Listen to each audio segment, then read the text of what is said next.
I love Great Britain, but today Great Britain hit rock bottom. The walking, talking advert for the death penalty, Axel Rudikabana, was sentenced for the Southport massacre. He showed no remorse, he kicked off in the dock, and he is evil personified. But how was he allowed to do this?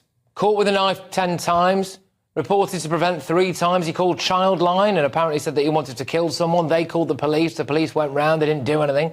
The authorities, in my view, have blood on their hands. But as Britain's biggest monster began his 52-year prison sentence today, I looked around at the other news.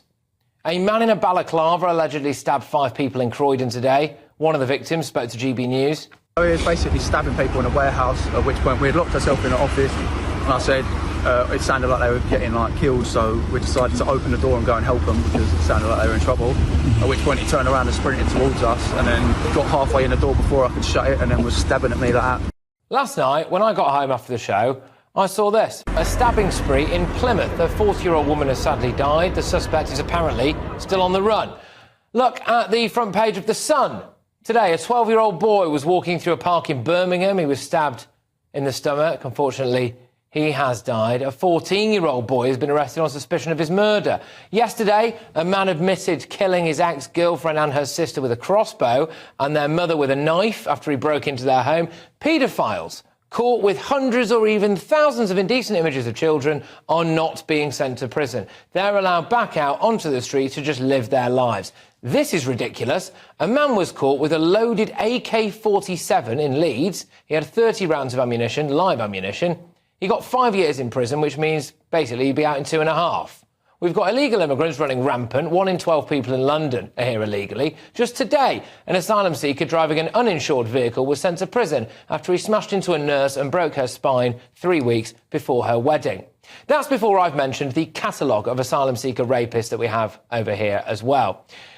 There was one bit from today's sentencing of Axel Rudikabana that stood out to me, on top of everything else, of course.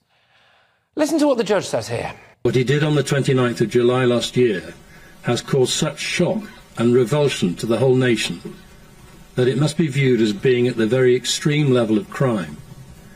His culpability and the harm he caused and intended were at the highest.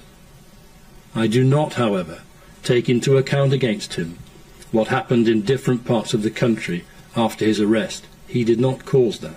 The judge there, despite everything we heard in court today, at pains to say that Axel Rudikabana wasn't to blame for the summer disorder. Well, look, hey, I think he was. Now, I'm not condoning the torturing of a migrant hotel or any of that stuff whatsoever. But whether Rudikabana was to blame or not, personally, is irrelevant. It's all of it, isn't it? It's all of it. Every day, we see news stories like the ones I've just rattled off here. Every day, we get damning figures like this morning. The Home Office revealing the number of foreign national offenders living in the UK has tripled in the last 7 years. Or 2/3 of sexual assaults in London being committed by foreigners. It's all of it. It's every day. And it's also avoidable. Don't let wrong uns into your country. Deport the ones we have now. Don't miss all the warning signs from a lunatic like Axel Rudikabana, who has literally screamed the fact that he was going to be a serial killer from the age of about 13. Our politicians should hang their heads in shame for all of the crime that we have, but our authorities should be doing everything to stop it. They should feel awful for everything. I love Great Britain, but they are making it unbearable, and we have to get a grip.